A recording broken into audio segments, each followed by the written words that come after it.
Hai guys, Assalamualaikum warahmatullahi wabarakatuh. Welcome to my YouTube channel.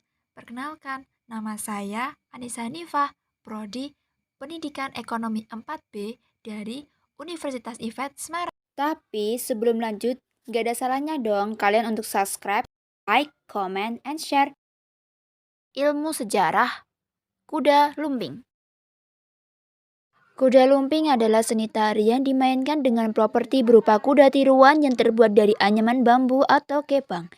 Tidak ada satupun catatan sejarah mampu menjelaskan asal mula tarian ini, hanya riwayat verbal yang diturunkan dari satu generasi ke generasi berikutnya. Konon, tari kuda lumping merupakan bentuk apresiasi dan dukungan rakyat jelata terhadap pasukan berkuda Pangeran Diponegoro dalam menghadapi penjajahan Belanda. Versi yang menyebutkan bahwa tari kuda lumping menggambarkan kisah perjuangan Raden Patah yang dibantu oleh Sunan Kalijaga melawan penjajah Belanda. Versi lain yang menyebutkan bahwa tarian ini mengisahkan tentang latihan perang pasukan Mataram yang dipimpin oleh Sultan Hamengkubuwono. Yang pertama, Raja Mataram ini menghadapi pasukan Belanda terlepas dari asal-usul dan nilai historisnya tari kuda lumping yang merefleksikan semangat heroisme dan aspek kemiliteran sebuah pasukan berkuda atau kavaleri. Hal ini terlihat dari gerakan-gerakan ritmis, dinamis, dan agresif.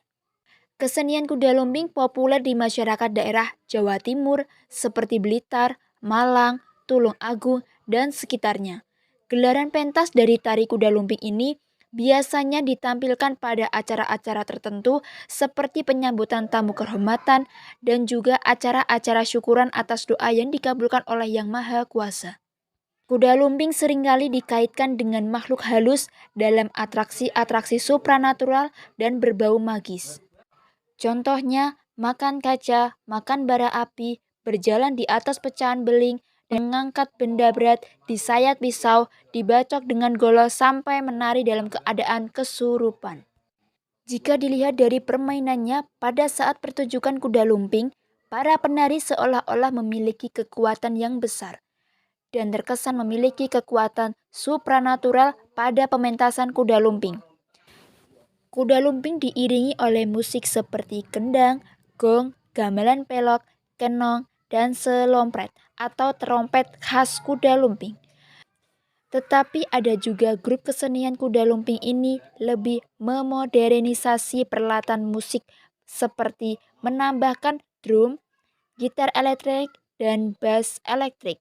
Rupanya mereka ingin menampilkan kualitas yang bagus sekalian sound musiknya juga. Penonton akan disajikan dengan pertunjukan yang membuat mereka terkesima oleh atraksi-atraksi yang disajikan. Para penari kuda lumping biasanya seorang anak perempuan yang didandani sedemikian rupa sehingga menyerupai anak laki-laki bak prajurit kerajaan. Akan tetapi, pada anak laki-laki ini, pemain kuda lumping banyak dilakoni oleh anak laki-laki. Pertunjukan kuda lumping diawali dengan bunyi sebuah pecutan atau cambuk yang besar yang sengaja dikenakan para pemain kesenian ini. Hal ini menandai masuknya kekuatan mistis yang bisa menghilangkan kesadaran si pemain dengan menaik kuda dari anyaman bambu tersebut. Dan kuda yang pergelangan kakinya diberi kerincingan ini pun mulai berjingkrak-jingkrak, melompat-lompat hingga berguling-guling di tanah. Selain melompat-lompat, penari kuda lumping pun melakukan atraksi lainnya, seperti memakan beling dan mengupas sabut kelapa dengan giginya. Mungkin atraksi ini merefleksikan kekuatan supranatural yang pada zaman dahulu berkembang di lingkungan kerajaan Jawa dan merupakan aspek non-militer yang dipergunakan untuk melawan pasukan Belanda di Jawa Timur. Biasanya berisikan himbauan agar manusia senantiasa melakukan perbuatan baik dan selalu ingat pada Sang Pencipta. Dan selain itu, mengandung unsur hiburan dan religi kesenian tradisional. Kuda lumping ini seringkali juga mengandung unsur ritual karena sebelum pagelaran dimulai, biasanya seorang pawang hujan akan melakukan ritual untuk mempertahankan cuaca agar tetap cerah. Mengingat pertunjukannya, biasanya dilakukan di lapangan terbuka dalam setiap pagelarannya. Tari kuda lumping ini menghadirkan 4 fragmen arian, yaitu 2 kali tari buto lawas tari senterewe, dan tari begon putri pada fragmen buto lawas. Kuda lumping ini menghadirkan 4 fragmen arian, yaitu 2 kali tari buto lawas tari senterewe, dan tari begon putri pada fragmen buto lawas. Biasanya ditarikan oleh para pria saja dan terdiri dari 4-6 orang penari. Beberapa penari muda menungganginya kuda anyaman bambu dan menari mengikuti alunan musik. Pada bagian inilah para penari buto lawas dapat mengalami kesurupan atau pasukan roh halus. Para penonton pun tidak luput dari fenomena kerasukan ini. Banyak warga sekitar yang menyaksikan pagelaran menjadi kesurupan dan ikut menari bersama para penari dalam keadaan tidak sadar. Mereka terus menari dengan gerakan energik dan terlihat kompak dengan para penari yang lainnya. Untuk memulihkan kesadaran para penari dan penonton yang kerasukan, dalam setiap pagelaran selalu hadir para datuk.